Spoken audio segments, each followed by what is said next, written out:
ئەمانە و زۆر بابەتی تر ئێمە لەگەڵ میوانەکەمان قسەی زیاتری لەسەر دەکەین. میوانەکەمان زۆر بەڕێز ئیحسان قەیسون شارەزای سەربازی گەلێک سوپاس بەڕێز قەیسون سوپاس بۆ بەشداریکردنتان لەگەڵمان شەوتان باش بەخێر بن کە جارێکی کە بەشدارن لەگەڵمان لە گەشتی ژووری هەواڵی کوردستان 24. زۆر باشە با لەوەوە دەست پێ بکەین بەڕێز قەیسون. لایەنی سەدری دەڵێن ئێمە بۆیە خۆپیشاندان دەکەین شەرعیەت دەگەڕێنینەوە بۆ عێراق. چوارچێوەی هەماهەنگیش دەڵێن ئێمەش دیفاع لە شەرعیەت دەکەین. ئەرێ بەڕاست شەرعیەت ماوە لە عێراقدا یاخود عێراق هەر خۆی شەرعیەتی هەیە. سڵاو لە جەنابەت هاوڕێی بەڕێز بەڕێز فەرهاد سپاس بۆ ئەو میوانداریە و سڵاو لە بینەران. هەیە گۆرانیەکی کۆنی فایزە ئەحمەد هەیە دەڵێ عیبەکە هەر لە ئێوەیە و عیبەکەش هەر ئێوەش عیب دەگرن. با ئێمە تۆزێک بۆ دواوە بگەڕێنەوە لە کاتی کشانەوەی موقتەدا سەدر لە پرۆسەی سیاسی. ئەو کات من لە یەکێک لە کەناڵە ئاسمانیەکان گوتم سەماحەتی موقتەدا سەدر چوارچێوەی هەماهەنگی خستۆتە سەر لمێکی جوڵاو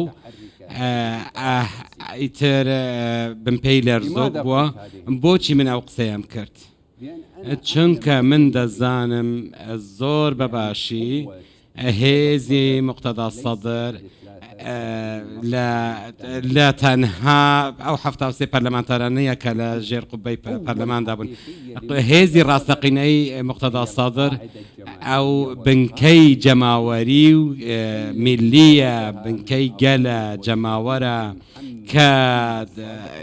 کە لە ئەنجامی شەهیدبوونی شەهید محەممەد سەدرەوە دروست بووە و ئێستاش کە موقتەدا سەدر خاوەنی ئەو بنکە جەماوەریە گەورەیە و پەنای بۆ دەبات بۆ ئەوەی بگەڕێتەوە بۆ پرۆسەی سیاسی بەهێز بگەڕێتەوە بۆ پرۆسەی سیاسی.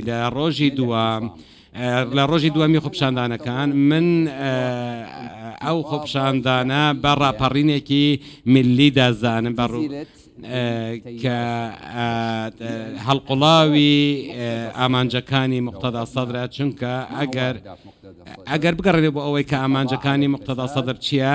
یەکەمیان لابردنی گەندەڵیان هێشتنی میلیشیاکانە نەبوونی پاشکۆتی بۆ ڕۆژهەڵات و ڕۆژئاوا. ئەوانە هەمان ئەو ئامانجان کە لە خۆپیشاندانەکانی تشرین دەهابوون. بەڵام لە ڕۆژی دواتری ئەم خۆپیشاندانەدا ئێران لە ڕۆژنامەی کەیهان گوتی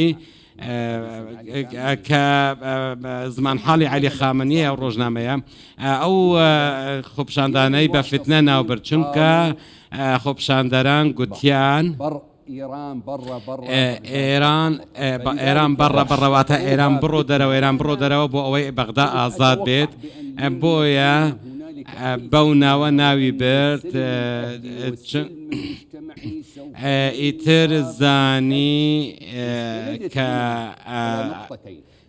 لێرەش دوو خاڵی گرنگ هەیە. یەکەمیان چوارچێوەی هەماهەنگی هیچ بنکەیەکی جەماوەری نییە، بەڵکو ژمارەیەک گروپی میلیشیای هەیە و فەرمانی پێدەکەن و بۆ ئەنجامدانی خۆپیشاندانی دژبەر و ژمارەشیان زۆر کەمە کە بە ئەگەر بەراوردی لەگەڵ بنکەی جەماوەری موقتەدا سەدر بکەی ژمارەکان زۆر کەمە.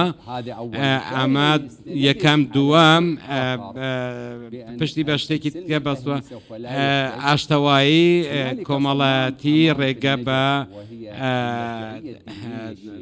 بە گەندەڵی نەدەن. مەرجعیەتی باڵای شیعەش لە نەجەف ڕێگە بە و جۆرە ڕەفتارانە نەدەن و بەکارهێنانی من زۆر پێشبینی ئەوەم کردی. زۆر چاکە. بەڕێز قەیسون، مستەفا کازمی دوێنێ سەرۆکۆزیران دەست پێشخەریەکی ڕاگەیاندووە. بەشێکیش لە لایەنەکانی عێراق پشتیوانیان لێ کردووە، ینی پشتیوانیان لە دەست پێشخەریە کردووە. پێ وایە ئەو دەست پێشخەریە ببێتە سەرەتایەک بۆ جۆرێک لە ڕێکەوتنی سەدر و چوارچێوەی هەماهەنگی لێر باڵێ بەر لە دەست پێشخەریەکەی مستەفا کازمی بەڕێز سەرۆک بارزانیش بەر لە دەست پێشخەریەکەی کازمی دەست پێشخەریەکەی بەڕێز سەرۆک بارزانیش هەبوو بەڵام بەڕێز حاکم لە ساڵی 2005ەوە هەموو حکوومەتە یەک لە دوایەکەکانی عێراق ڕۆیایەکی استراتیژیان بۆ بەڕێوەبردننی ئیدارەی سیاسی و عسکەری و ئابووری وڵات نەبووە بە هەر ناوێک ئەوە ناو ببرێ بە چەقبەستوی سیاسی ناو ببرێت بە هەر ناوێک ناو ببرێت ئەس هۆکارەکەی ئەوەیە کە ژمارەیەک سیاسی عێراق بەڕێوە دەبن عێراق بە درێژایی مێژووەکەی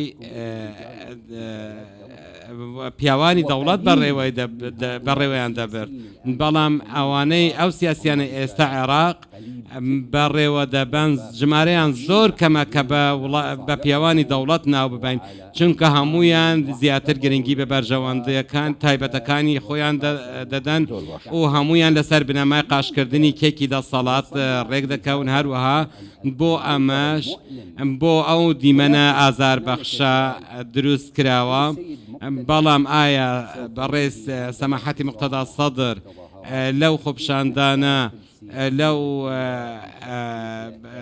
گردبوونەوانە دەتوانێت ئامانجەکەی لە جێبەجێکردنی داواکاریەکانی گەل جێبەجێ بکات ئەو ئامانجانە بەدەست بهێنێت گەلی عێراق فتنە و کوشت و بڕین ڕەت دەکەنەوە ئەمەش بەڵام من ئەوەی مستەفا کازمی باسی کرد من شتێکی کەش دەخەمە پاڵی ئەویش ئەوەیە کە گەلی عێراق پاشکۆیەتی ڕەت دەکاتەوە گەلی عێراق ڕەت دەکاتەوە کە گەندەڵکاران بێنەوە سەر دەسەڵات گەلی عێراق ئەو گروپە میلیشیانە ڕەت دەکاتەوە کە فەرمان لە ئێران وەردەگرن کە هەرێمی کوردستانیان بە ئامانج کرد کە بنکە سەربازیەکانیان بە ئامانج کرد بنکەی بەلەدیان بە ئامانج کرد کە بنکەیەکی سەربازی عێراقیە و بەشێکە لە سەروەری خاکی عێراق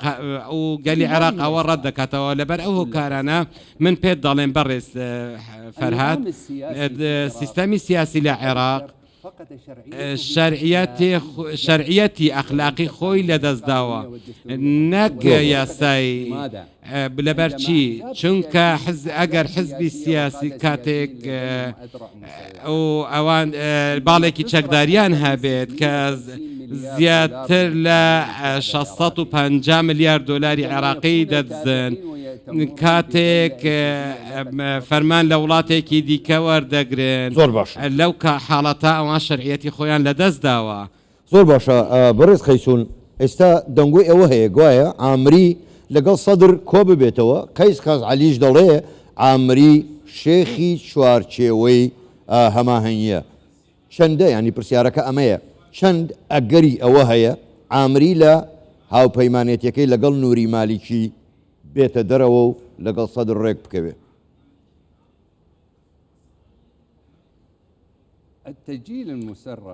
ئەو تۆمارە دەنگیەی بڵاو کراوەتەوە هی بەڕێز مالکی تا ئێستا پشتڕاست نەکراوەتەوە کە ئاخۆ ڕاستەقینە یان ساختەیە بەڵام بەڕێز مالکی دەزانیت شێوازی قسەکردنەکەی خۆی دەناسێتەوە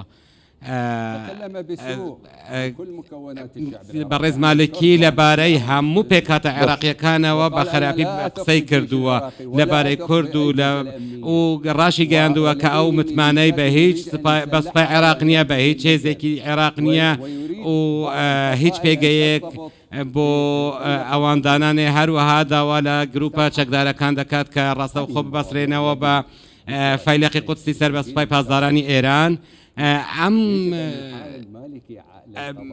پێویستە ئەگەر ئەمە بەم شێوەیە بێ بەگوێرە ئەو تۆمارانە پێویستە بە تاوانی کۆبرا بە تاوانی عوڵمان نۆری مالکی ڕوبەڕووی دادگا بکرێتەوە چونکە هەروەها پێویستە ئەو تۆمەتەش دادگای بکرێت کە زۆر چاکە زۆر بەڕێز دەوێت ئەحسان قەیسون شارەزای سەربازی گەلێک سوپاس بۆ بەشداریکردنتان لەگەڵمان سوپاس بۆ ئێوە شەوتان